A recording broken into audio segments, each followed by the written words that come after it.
Good morning children. हम हमारा first chapter पढ़ रहे थे। इसमें अगला paragraph literary sources overseas foreign. Many times we come to know that the court historians praise the rulers, यानी कि अनेक बार हमने देखा है और हमने यह जाना भी है कि जो कोर्ट हिस्ट्रियंस होते हैं वो अपने शासकों की प्रशंसा के लिए कुछ ना कुछ लिखते हैं। They put their entire focus on the ruler, his family and the victorious wars he waged, यानी कि वो अपना संपूर्ण जीवन है या अपना संपूर्ण फोकस है वो शासक, उसके परिवार और उसकी जो युद्धों के अंदर विजय होती है उसके ऊपर रखते हैं।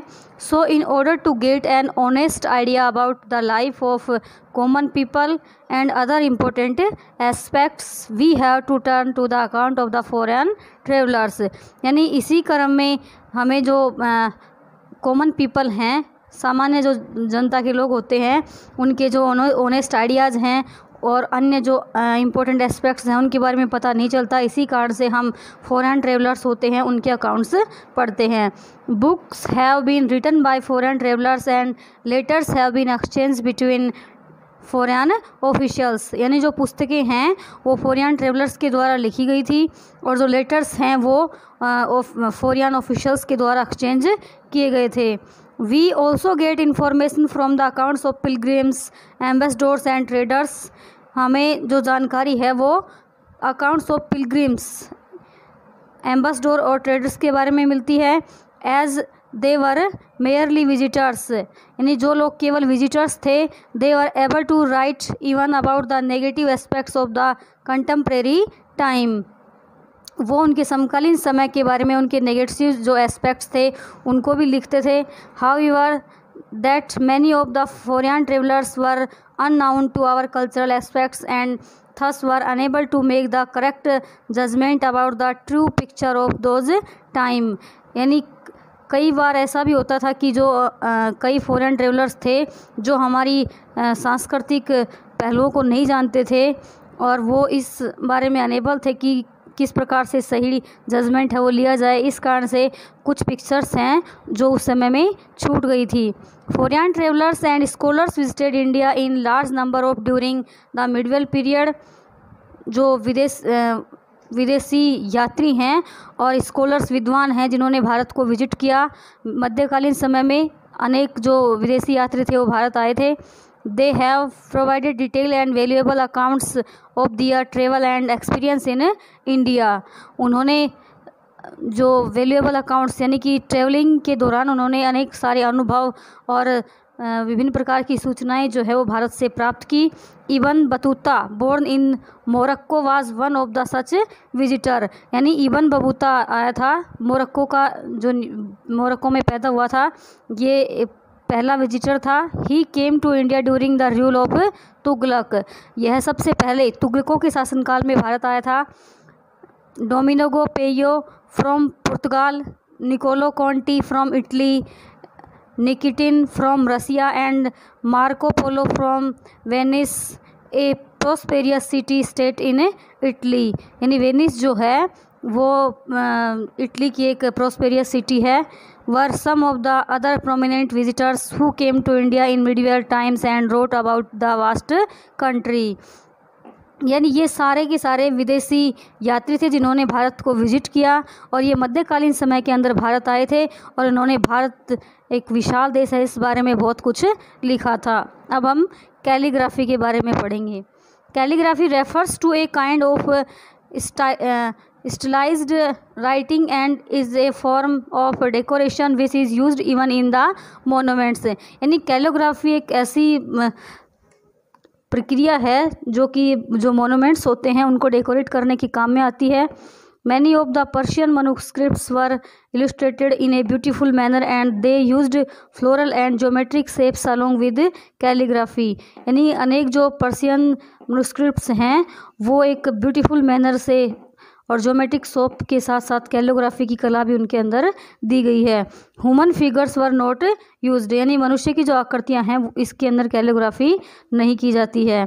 ट्रांसलेशंस, अनुवाद, works of history, philosophy and religion were translated also, यानी हिस्ट्री के जो कार्य हैं, फिलोसॉफी है, रिलीजन है, ये सब ट्रांसलेट किए जाते थे। फॉर एग्जाम्पल, उदाहरण के लिए, Baburnama was originally written in Turki and was later translated into Persian.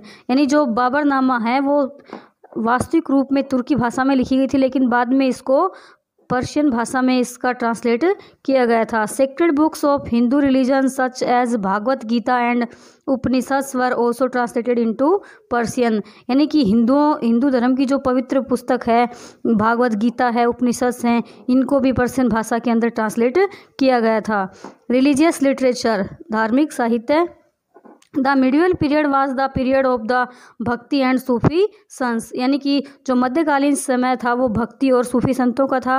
They wrote many pieces of poetry which reflected the time when they lived. यानी उन्होंने काव्य के बहुत सारे तथ्य लिखे थे जो कि उनकी भक्ति काव्य को प्रस्तुत करते हैं। Mahabharata and Ramayana were written in Indian regional language. Ramayana और महाभारत जो है वो भारत की स्थानीय भाषा के अंदर भी लिखी गई हैं। रीजनल लैंग्वेज, क्षेत्रीय भाषाएं। रीजनल लैंग्वेज डेवलप्ड सिग्निफिकेंटली, यानी जो क्षेत्रीय भाषाएं हैं उनका महत्वपूर्ण विकास हुआ था। Secular and religious literature can be found in many language. यानी कि जो धर्म ग्रंथ हैं या धार्मिक साहित्य हैं वो भी रीजनल लैंग्वेज के अंदर हैं, जैसे कि हिंदी है, बंगाली है, गुजराती है, उड़िया, कन्नड़, तेलुगु, मलयालम, संस्कृत, आसामीज, कश्मीरी, पंजाबी, ETC, ये सब रीजनल लैंग्वेज हैं। These works provide a detailed descriptions about the life and feeling of common people that time। यानी कि इनके बारे में एक डिस्क्रिप्शंस प्राप्त होता है जिससे कि लोगों की फीलिंग्स है और उनकी लाइफ है उनके बारे में पता चलता है। आर्चीवल records. Apart from the above mentioned literary sources, various types of government records or archival evidences associated with the various dynasties of medieval India are also present। यानी कि उस समय के जो साहित्यिक स्रोत हैं, विभिन्न प्रकार के जो गवर्नमेंटल रिकॉर्ड्स हैं, जो आर्चिवल एविडेंसेज हैं और जो कि विभिन्न प्रकार के मध्यकालीन डायनेस्टीज से संबंधित थे, वो भारत में आज भी प्रेजेंट हैं। These governmental documents mainly include royal treaties, agreements or orders between various kingdoms, revenues records and court records. यानी कि ये जो गवर्नमेंटल डॉक्यूमेंट्स हैं, सरकारी जो कागजात हैं, ये मुख्य रूप से इनमें उन चीज़ों को शामिल किया जाता है जैसे कि रॉयल ट्रीटीज़ हैं, शाही संधियां हैं, एग्रीमेंट समझौते हैं, ऑर्डर्स हैं बिटवीन वेरियस किंगडम्स, विभिन्न साम्राज्यों के मध्य, रेवेन्यू रिकॉर्ड्स है, भूमि प्रबंध व्यवस्था है, कोर्ट रिकॉर्ड्स हैं। इन सब के जो डॉक्यूमेंट्स हैं वो शामिल किए जाते थे। These evidences provide significant information about the administrative policies and procedures of contemporary time. यानी कि ये जो सबूत है हमें उस समय की महत्वपूर्ण जो प्रशासन संबंधी नीति या फिर जो भी प्रक्रिया थी उसके बारे में महत्वपूर्ण जानकारी उपलब्ध करवाते हैं।